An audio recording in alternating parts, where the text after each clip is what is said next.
turime tokį skaičių 675 ir kaip mes galime jį užrašyti įvairiausiais skirtingais būdais.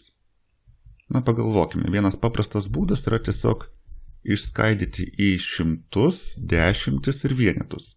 Tai bus 600, taip, 2 nuliukai reiškia, kad tai eina kalba apie šimtus, toliau bus 70 arba tiesiog 70 ir 5 vienetai.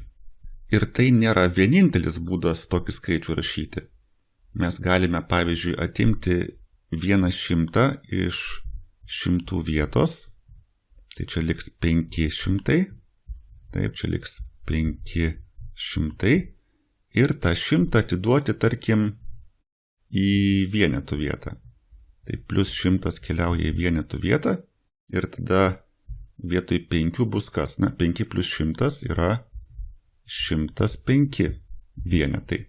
Tai čia bus vietoj 5 vienetų 105 vienetai.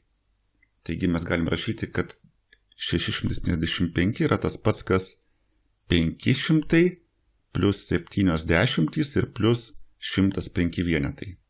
O kas būtų, jeigu atiduotume 100 ne vienetams, o dešimtims? Na, pabandykime, kas tada bus. Tai vietoj 500 liks 400, čia bus 400 ir tas likęs 100 keliauja kažkur kitur. Šiuo atveju mes jį atiduodam į dešimčių vietą.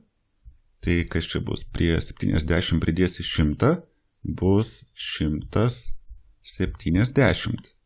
Arba gali sakyti, kad vietoj 7 dešimčių mes dabar turim 17 dešimčių. Tai čia bus 17 dešimčių. Ir iš tiesų, jei pabandysi sudėti, kiek bus 400 plus 170 plus 105, tai bendroje sumoje gausi tą patį skaičių 675. Ir važiuojam toliau, tai nėra vienintelis dalykas, ką mes galim daryti. Mes galim pergrupuoti ne tik šimtus, bet ir dešimtis. Pavyzdžiui, mes galim paimti iš 17 dešimčių, paimti 2 dešimtis arba 20 ir jas atiduoti vienetams. Tai kas tai būtų? Vietoj 17 dešimčių mums liktų 15 dešimčių. Taip, vietoj 170 čia bus 150.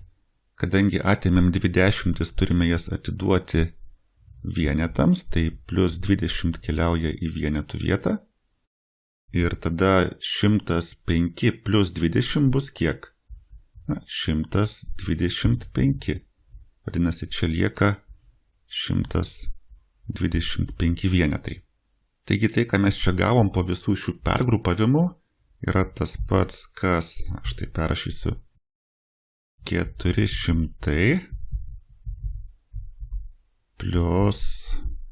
plus kas? Plus 15 dešimčių, štai šitas 15 dešimčių ir plus kas dar?